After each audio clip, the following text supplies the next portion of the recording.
오늘부터 이사야서를 1장서부터 12장까지만 한 텀을 하겠습니다. 이사야서가 모두 몇 장으로 구성되어 있죠? 66장입니다. 66장. 그러고 보니까 숫자만으로 놓고 볼 때는 성경이 모두 몇 권입니까? 66권이죠. 같아요. 근데 신기하게도 이게 의도한 건 아닌 것 같은데 구조 자체도 똑같아요. 우리 성경은 66권 중에 39권이 구약입니다. 구약은 결국 율법으로서 우리가 심판 아래 놓일 수밖에 없다는 것을 전체 드러내는 책이 구약 성경입니다. 그리고 이제 신약은 27권으로서 모두가 그래서 예수 그리스도께서 오셔서 우리를 구원하실 것이다. 그러니까 심판과 뭐죠? 구원의 굵은 주제가 담아진 책이 성경책입니다. 그런데 놀랍게도 이사야라는 책도 똑같은 구조로 되어 있어요. 1장서부터 39장까지가 전부 심판에 관한, 유다에 대한 심판, 북이스라엘에 대한 심판, 열방에 대한 심판, 이게 심판으로 구성되어 있고, 이제 40장서부터 마지막 장까지는 결국 하나님이 그 가운데에서 이 백성들을 어떻게 건져내시고 회복시키고 소망으로 이끌 것인가, 이 큰 주제로 성경과 똑같은 패턴으로 이사야서가 쓰여져 있습니다. 자, 그런데 우리 1절을 보시면 첫째는 좀 배경을 이해하셔야 됩니다. 유다 왕 우시야, 요담, 아스와 히스기야 시대에 그러고 보니까 이 시대를 걸쳐 이사야 선지자는 활동을 했어요. 그러니까 어마어마한 역사를 함께 했던 선지자 중에 하나입니다. 우시야, 요담, 아스, 히스기야. 자, 그런데 성경을 보시면 시대에 누구의 아들로 되어 있습니까? 아모스의 아들로 되어 있어요. 근데 각주 1 보면 밑에 풋노트를 한번 보세요. 히브리 말로 뭐라고 발음하도록 되어 있죠? 아모츠. 원래 이렇게 번역이 됐어야 맞았습니다. 근데 이게 외래어다 보니까 우리 개역개정, 여러분들이 지금 보고 있는 이 성경은 아모스로 번역을 해버렸어요. 그래서 어느 사람과 혼동을 일으키죠. 읽다 보니까 아모스 선지자와 혼동을 일으켜요. 이게 그 사람인가? 이름이 똑같으니까. 그 사람하고는 피 한 방울 섞이지 않은 전혀 다른 사람이에요. 그래서 우리가 여기서 아모츠의 아들, 근데 이 아모츠가 어떤 인물인가에 대해서는 수수께끼입니다. 설에는 두 가지 설이 있어요. 궁중 서기관이었거나 아니면 높은 고위 관리였거나. 그러나 확실한 것은 뭐냐 하면 어느 직함을 가지고 활동한 사람인지는 모르지만 이 이사야가 꽤 뼈대 있는 집안의 인물이었던 것만은 정설입니다. 그러니까 혈통이 좋은 집안의 출신이 이사야입니다. 그런데 여러분, 이사야라는 말이 무슨 뜻인지 아십니까? 한번 따라서 해볼까요? 중요하니까 따라서 합니다. 여호와는 구원이시다. 그러면 여호와는 구원이시다라는 의미를 가진 이름이 성경에 몇 군데 있죠. 첫 번째 인물이 누구냐 하면 여호수아입니다. 하나님은 구원이시라. 여호수아. 여호수아와 발음은 달라도 의미가 똑같은 선지자가 하나 있죠. 비련의 선지자 호세아입니다. 바람난 아내를 계속 맞이해서 함께 살아야 했던 슬픈 운명을 맡았던 선지자 바로 그 사람이 호세아인데 호세아 이름도 여호수아라는 뜻입니다. 그리고 오늘 이사야가 여호와는 구원이시라. 그런데 이 이름을 가진, 이름의 의미를 가진 또 한 명의 인물이 신약에 있어요. 누굽니까? 쉬쉬쉬 하지 말고 정확하게 예수가 하나님은 구원이시라는 뜻입니다. 그러면 보세요. 여호수아, 호세아, 이사야, 예수, 이 이름이 다 의미가 같습니다. 여기에 성경 전반에 걸쳐 암시를 드러내고 있는데 그 암시를 나중에 좀 중간에 설명으로 소개를 드리도록 하겠습니다. 이 첫 시간이니까 조금 배경 설명이 필요해요. 자, 그런데 여기 열거된 왕들이 어디 왕입니까? 유다 왕이에요. 이제 유다는 이 참혹한 역사 속에서 살아갈 방법은 두 가지밖에 없어요. 첫 번째 방법은 북이스라엘처럼 이런 주변의 열강들을 활용해서 그들의 정치적인 군사적인 힘을 빌려서 생존을 담보받는 겁니다. 그런 방법이 하나 있어요. 사실 이것은 직관적 방법으로서 가장 쉬운 방법이에요. 또 하나의 방법은 철저히 회개하고 하나님 앞에 돌아와서 하나님의 보호를 받는 방법이 하나 있어요. 자, 그 기로에 선 유다를 향해서 이사야가 뭘 본 겁니다. 자, 1절을 볼까요? 이렇게 돼 있어요. 아모스의 아들 이사야가 유다와 예루살렘에 관하여 본 뭐라고 돼 있어요? 계시라. 그런데 여기에 계시라는 말이 중요하지 않고 계시 속에는 이상도 있을 수 있고 환상도 있을 수 있어요. 그러니까 어느 개념이 더 큰 개념이죠? 계시의 개념이 더 큰 개념이에요. 자, 그런데 이사야가 유다와 예루살렘에 관하여 뭘 봤어요. 이 봤다라는 말이 무슨 히브리 말로 뭐라 그러냐 하면은, 자, 우리 그냥 한번 들으면 외우기 되게 쉽습니다. 히브리 말이지만 따라서 합니다. 하자. 예, 이게 봤다는 뜻이에요. 하자. 그런데 원래 히브리 정통 발음대로 하려면 그 앞에다가 들릴 듯 말 듯 하자. 이래 이게 정통 발음이에요. 하자.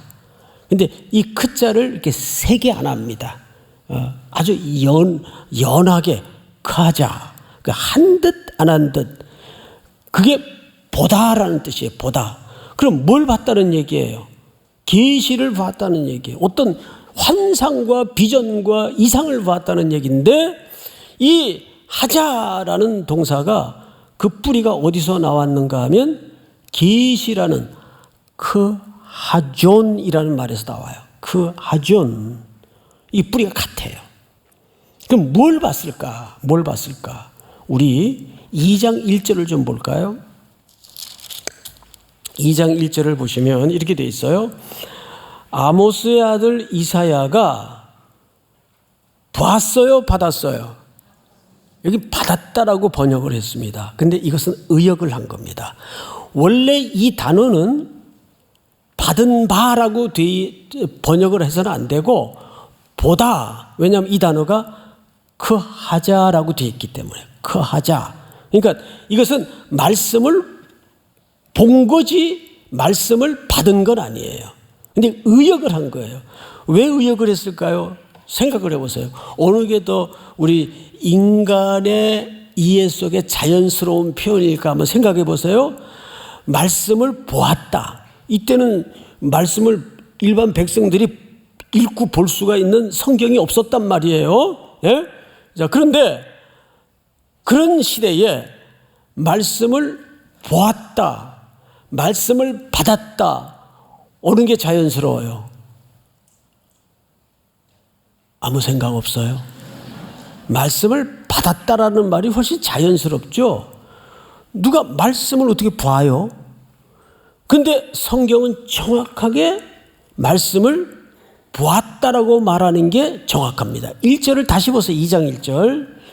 아모스의 아들 이사야가 받은 바 유다와 예루살렘에 관한 말씀이라. 그러니까 뭘 받은 거죠? 말씀을 받은 거예요. 근데 원래 받았다는 번역이 아니라 뭐가 옳은 거라고요? 보았다라고 말하는 게 옳은 번역이라고요. 그러면 뭐 받은 거나 본 거나 의미는 같은 거 아닐까? 아니죠. 이거를 제가 유독 이 서론 시간에 강조하는 이유가 있어요. 이사야 선지자에게 하나님이 렌즈를 갈아 끼워서 이 사연 많은 이 참혹하고 황폐해진 이 시대의 역사 속에 뭘 보여주시냐면 하나님의 말씀을 통해서 그 시대에 길이 어디 있으며 해답이 어디 있으며 구원이 어디 있으며 희망이 어디 있으며 그것을 이상으로 보여주는 거예요. 그 이상이 어디쯤 등장을 하죠? 6장쯤 가서 등장을 합니다. 6장쯤 가서. 그 유명한 이사야가 성전 안에서 하늘 성전의 그림을 이상으로 환상으로 보지 않습니까? 그런데 이사야 선지자를 통해서 그 말씀을 받았다라는 말보다도 왜 성경의 원문은 그 말씀을 보았다라고 계속 강조할까요? 여기 두 번째 이유가 있어요. 여러분, 놀랍게도 요한복음 1장에 보면 태초에 말씀이 계시니라. 그 말씀이 하나님과 함께 계셨다 그랬어요. 그런데 1장 14절을 보세요. 말씀이 육신이 되어 우리 가운데 거하심에 우리가 그의 영광을 어쩌니 보니. 여기 보다. 말씀을 받았다라고 되어 있지 않고 말씀이 육신이 되어 누구를 가리킵니까? 바로 오신 예수 그리스도를 가리키고 그 예수를 사람들이 보았어요, 안 봤어요? 말씀이 육화된 그 말씀을 보는 거예요. 우리가 그의 영광을 보니 아버지의 독생자의 영광이요 은혜와 진리가 충만하더라. 시대가 변질되고 시대가 패역하고 시대가 망가지고 소망이 없고 희망이 없고 모든 게 무너진 상황 속에서 하나님은 누구를 소망으로 역사에 보내겠다는 그림을 이사야가 본 환상 속에 계시 속에 담아내고 싶었던 거죠. 예수 그리스도. 예수 그리스도만이 소망이다. 예수 그리스도만이 시대의 길이다. 예수 그리스도만이 답이다. 예수 그리스도만이 역사의 희망이다. 예수 그리스도를 얘기하고 싶었던 거예요. 그래서 요한복음 1장 14절에 보면 말씀이 육신이 되어 우리 가운데 거하심에 우리가 그의 영광을 보니 아버지 독생자의 영광이요 은혜와 진리가 충만하더라. 그러니까 이 참혹한 불순종과 패역의 역사를 뚫어내고 하나님이 결국은 누구를 보내시겠다는 얘기입니까? 예수 그리스도를 보내시겠다는 얘기예요. 그것이 하나님이 우리를 향하신 고집이고 집념이며 그분의 열심의 결과가 저와 여러분들을 위해서 십자가의 아드님의 순종을 통해 구속과 구원이라는 열매로 꽃피어낸 겁니다. 여러분 2절을 한번 볼까요? 1장 2절 보시면 이렇게 되어 있어요. 하늘이여 들으라 땅이여 귀를 기울이라. 하늘이 어떻게 들어요? 땅은 어떻게 귀를 기울여요? 자, 앞을 보실까요? 이사야서는 길지만 전부 문학적 작품이에요. 시적인 표현이 굉장히 많습니다. 그래서 이 이사야서는 이렇게 쭉 옆으로 그냥 쭉쭉 썼기 때문에 그 문학적 장르를 다 무시하고 성경이 쓰여져서 아쉬움이 좀 있습니다. 근데 이것은 뭐 우리도 그런 표현을 쓰죠. 야야 하늘이 알고 땅이 안다. 그러면 전 세상이 다 안다 그 말 아니에요.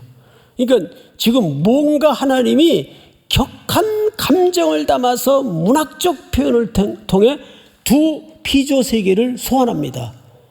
하늘이여 들으라, 땅이여 귀를 기울이라. 이 두 매개체는 왜 소환했을까요? 이유가 있어요. 신명기를 한번 띄워주실까요? 자, 보세요. 너희 지파 모든 장로와 관리들을 내 앞에 모으라.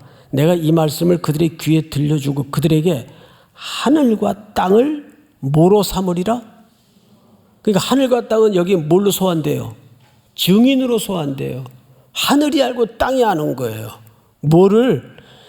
이스라엘 백성과 하나님 사이에 맺은 언약을 하늘도 알고 땅이 알아요. 이 두 매개체가 증인으로 지금 소환되고 있단 말이에요.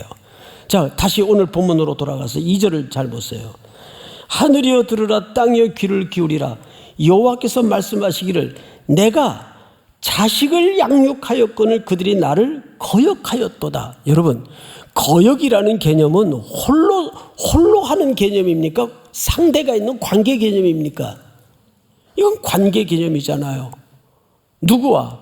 즉 여기 자식이라는 표현이 등장하는 걸로 봐서 하나님이 누구로 소개되죠? 아버지예요. 이스라엘 백성들은 여기서 누구로 소환됩니까? 자식으로 소환되는 거예요. 아버지와 자식이 약속을 했어요. 그런데 이 자식놈들이 아버지를 완전히 개 발싸게만도 못하게 취급도 안 하고 무시하고 만홀히 여기는 패악을 저질렀단 말이에요. 뭘 깬 거예요? 뭘 깬 겁니까? 거역했다는 표현으로 봐서 언약을 깨버린 겁니다. 언약이 깨진 거예요. 근데 그 강도를 한번 보십시다. 3절. 소는 그 임자를 알고, 이것도 다 문학적인 표현이죠. 소는 그 임자를 알고 나귀는 그 주인의 구유를 알건만은 이스라엘은 알지도 못하고 나의 백성은 깨닫지 못하는도다 하였도다. 슬프다 범죄한 나라요, 허물진 백성이요, 범죄 허물 행악의 종자요, 행위가 부패한 자식이로다. 이걸 악의 사중주라고 합니다. 예? 여기 악을 짓는데, 악을 도모하는데 소프라노가 있고 알토가 있고 테너가 있고 베이스가 다 동원돼요. 고루고루 악을 구석구석 교향곡을 만들어서 지어내는 거예요. 이거를 악의 사중주라고도 표현을 해. 자, 그런데 보세요. 그들이 여호와를 버리며 이스라엘의 거룩하신 일을 만홀히 여겨 멀리하고 물러갔도다. 너희가 어째 매를 더 맞으려고 패역을 거듭하느냐?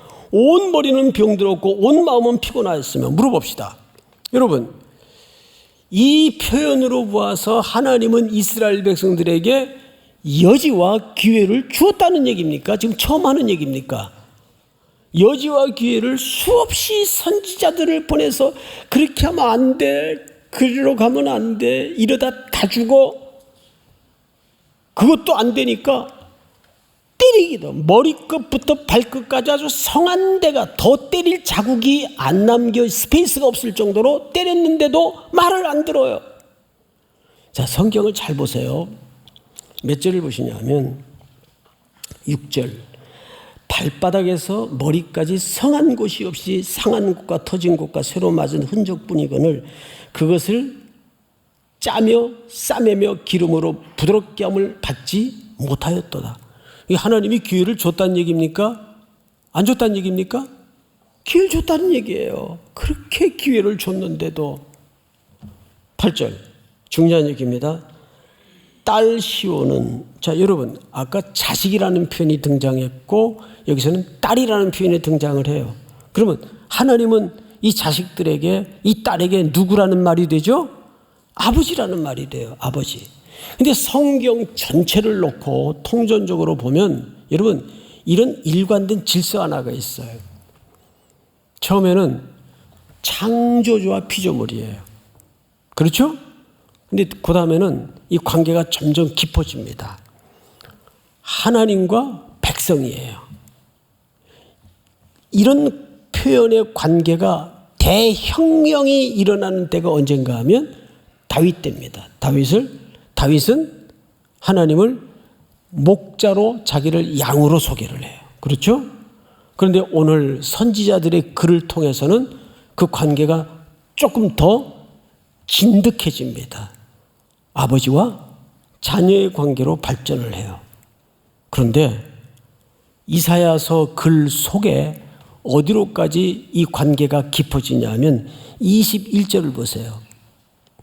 신실하던 성읍이 어찌하여 뭐가 되었는고? 창기.